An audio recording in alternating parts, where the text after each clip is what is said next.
Nature of occupation, ಅತಿಕ್ರಮಣದ ರೀತಿಯಿಂದಾಗಿ. ಅಂದರೆ ಕಾಶ್ಮೀರದ ಮೇಲೆ ಭಾರತ ಅತಿಕ್ರಮಣ ಮಾಡಿಕೊಂಡಿದ್ದಾರೆ. ಯಾರಿದ್ರು ಕಾಶ್ಮೀರದ ಮೂಲ ನಿವಾಸಿಗಳು?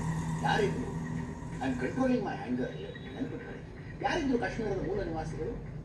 ಅವರಲ್ಲಿ 7 ಎಪಿಸೋಡ್ಗಳಲ್ಲಿ ಎಕ್ಸೋಡಸ್ಗೆ ಕಾರಣವಾಗಿರ್ತವ್ರು ಯಾರು? ಎಕ್ಸೋಡಸ್ ಅಂದ್ರೆ ಹೆಂಗಿರ್ತದ? ಮರ ಕತ್ತರಿಸುವ ಯಂತ್ರದಲ್ಲಿ ಮೆಕ್ಯಾನಿಕ್ ಸೌದೆ ಕೊಟ್ಟು ಕತ್ತರಿಸಲಾಯಿತು, ಗಡ್ಡ ಸೀಳಲಾಯ್ತಲ್ಲ, ನಾಚಿಕೆ ಬರೋದಿಲ್ಲ.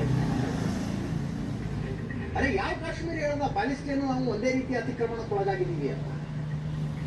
ಪ್ಯಾಲೆಸ್ಟೈನಿಯನ್ನ ಬೆಂಬಲಿಸಿ ಕಾಶ್ಮೀರದಲ್ಲಿ ಪ್ರತಿಭಟನೆ ನಡೆದಾಗ ಬಂದಂತಹ ಘೋಷಣೆಗಳೇನು? ಬೇರೆ ಬೇರೆ ರಿಶ್ತಾ ಕ್ಯಾ ಲಾ ಇಲಾಹ ಇಲ್ಲಲ್ಲ. ಅದನ್ನು ಕಾಶ್ಮೀರದಲ್ಲಿರೋರು ಹೇಳ್ತಾ ಇದ್ದಾರೆ. ಲಂಡನ್ ನಲ್ಲಿರೋರು ಒಪ್ಕೊಳ್ಳಕ್ಕೆ ಏನು ರೋಗ ನಿಮಗೆ? ಏನ್ ರೋಗ ನಿಮಗೆ ಅದು ಒಪ್ಕೊಳ್ಳೋದಕ್ಕೆ? ಇನ್ಕ ಉನ್ಕ ರಿಶ್ತಾ ಕ್ಯಾ ಲಾ ಇಲಾಹ ಇಲ್ಲಲ್ಲ.